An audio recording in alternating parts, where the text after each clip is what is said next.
کہ اس سے برتر چیز کا میں اس کے ساتھ مقابلہ. بچہ پھول جیسا ہے تو یا بچہ پھول کی مانند ہے یا بچہ پھول کی طرح ہے، تو یہ ہوگی تشبیہ. استعارہ جو ہے وہ بالکل اس کو وقتی طور پر اس کی جو خوبیاں ہیں وہ مستعار لے لینا ہے. جیسے کس شیر کی آمد ہے، علی شیر کی طرح نہیں کہا، حسین کو شیر کی طرح نہیں کہا، تو جناب حسین یا جناب علی جو کہا ان کو کہا کس شیر، وہ خود شیر بن گئے. کس شیر کی آمد ہے کہ رن کانپ رہا ہے، رن ایک طرف چر کے کوہن کانپ رہا ہے. تو جب ہم کسی کی خوبیاں جو ہیں وقتی طور پر ادھار لے لیتے ہیں، مستعار لے کے کسی میں ڈال دیتے ہیں، تو وہ استعارہ کہلاتا ہے.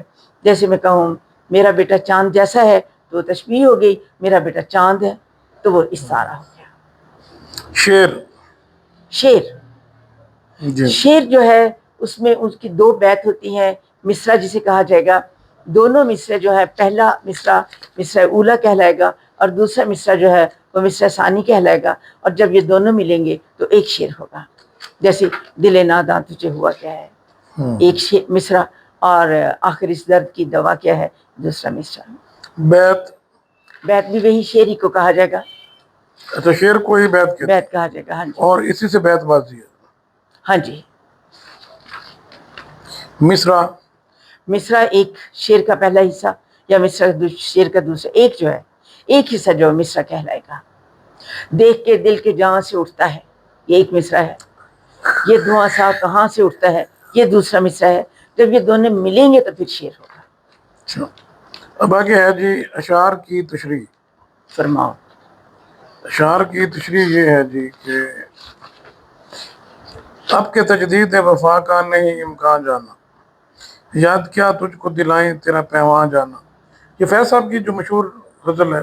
یہ اسی نے کی ہے جی. اب کے تجدید وفا، جی. تجدید وفا کو نئے سرے سے ثابت کرنا، وفا کا نئے سرے سے اس کا اعادہ کرنا. گویا ایک سلسلہ ٹوٹ گیا ہے محبت کا، دوستی کا سلسلہ ٹوٹ گیا ہے، اور پھر وعدے اور جو ہے دوبارہ عہد وفا ہوا ہے. جی. لیکن اب کی دفعہ تو اس قدر حالات خراب ہو گئے ہیں کہ اب اس کا کوئی چانس نہیں ہے. اچھا، کیا ہے شعر دوبارہ کر رہا ہے، اب کے تجدید وفا کا نہیں ممکن ہی نہیں رہا.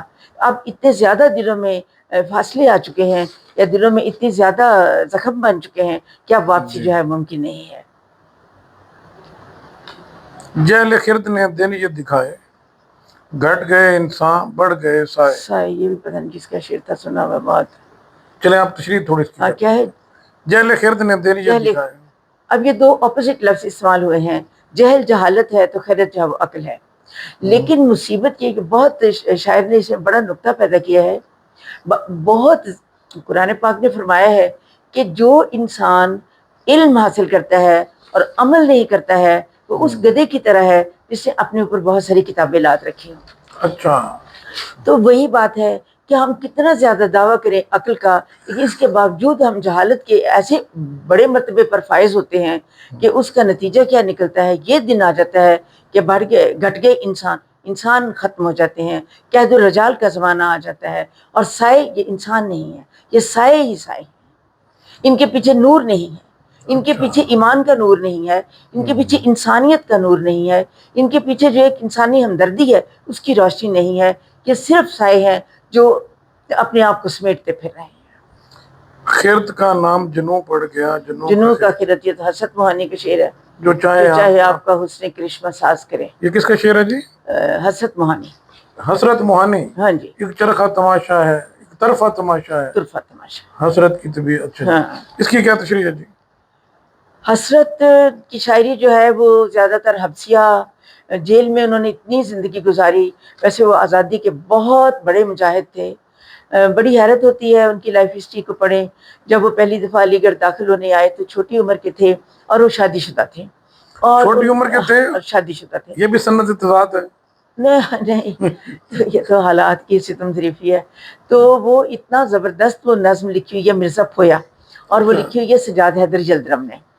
جو ان کے بھائی تھے؟ نا یہ قرۃ العین حیدر کے فادر تھے، قرۃ العین حیدر کے والد صاحب تھے.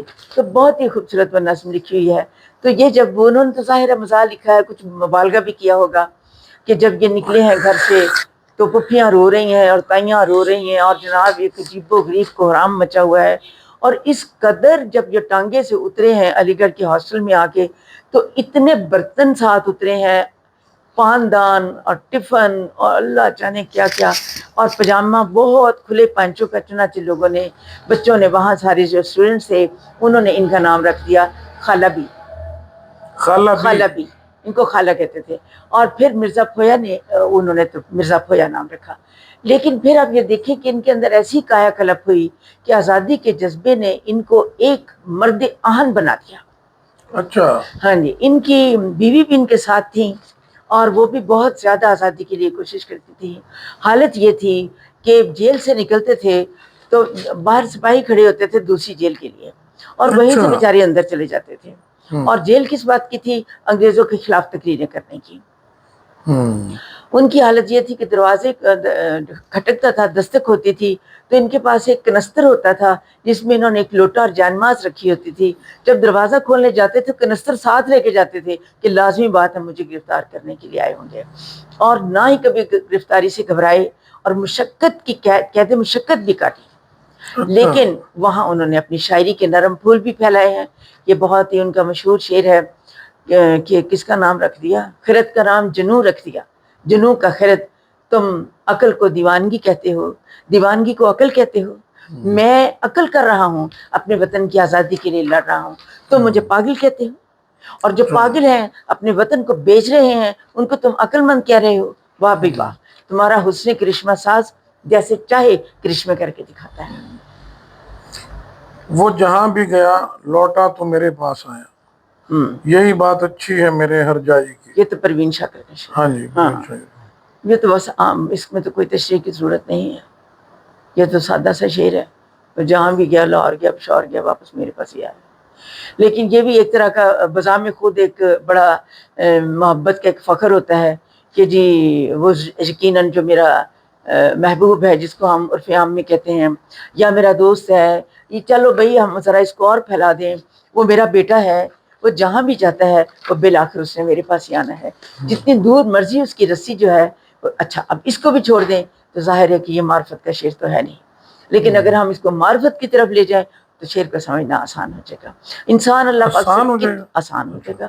انسان اللہ پاک سے کتنا ہی دور بھاگے، جب مشکل پڑتی ہے تو کہتا ہے ہائے اللہ، وہ بھاگ کے اللہ کی طرف جاتا ہے. تاریکی میں، اجالے میں، تکلیف میں، جو بھی ہے، صحرا میں، سمندر میں، ہر مسئلے میں وہ اللہ پاک سے رجوع کرتا ہے. وہ جہاں بھی جائے، ہر جائی ہے، جگہ جگہ ہر ایک کے ساتھ ہر ایک کو اپنا دل دیتا پھرتا ہے. دنیا کی چیزوں کو دل دیتا ہے، ہاں جی، مکانوں کو دل دیتا ہے، زمین کے پلاٹوں کو دل دیتا ہے، دولت کو دل دیتا ہے. لیکن اصل اس کی محبت جو ہے، اصل اس کا جو ٹھکانہ واپس جانے کا ہے وہ رب کے سوا کچھ بھی نہیں. لیکن بہرحال یہ معرفت کا شعر نہیں. وجہ بیگانگی نہیں معلوم، تم جہاں کے ہو ہم بھی وہاں کے ہیں. ہاں، وجہ بیگانگی، پتہ نہیں، وجہ بیگانگی، کہ تم میرے ساتھ اس قدر لاپرواہ رہتے ہو اور اس قدر میرے ساتھ بیگانہ رہتے ہو جیسے کہ تم جانتے ہی نہیں مجھے. حالانکہ اگر تم جھانکے ہو تو میں بھی جھانکی ہوں. جی، جہاں سے آپ آئے ہو وہیں سے میں آئی ہوں. تو وہاں سے کیا، جہاں سے وہاں جنت سے وہ وہاں نہیں پہ وہاں سے نکالے ہوئے تو ہیں. یہ غالب کا مصرع ہے؟ یہ غالب کا ہے. اچھا جی. تو اگلا تو خیر مصرع اور ہے. جی. تو بے شک آدم کی اولاد ہے سارے. جی. تو پھر کاہے کی بیگانگی اور کاہے کی دشمن، سب تو بھائی بھائی ہیں سب آپس میں. ہے تو ایک آدم کی اولاد، ایک حوا کی اولاد.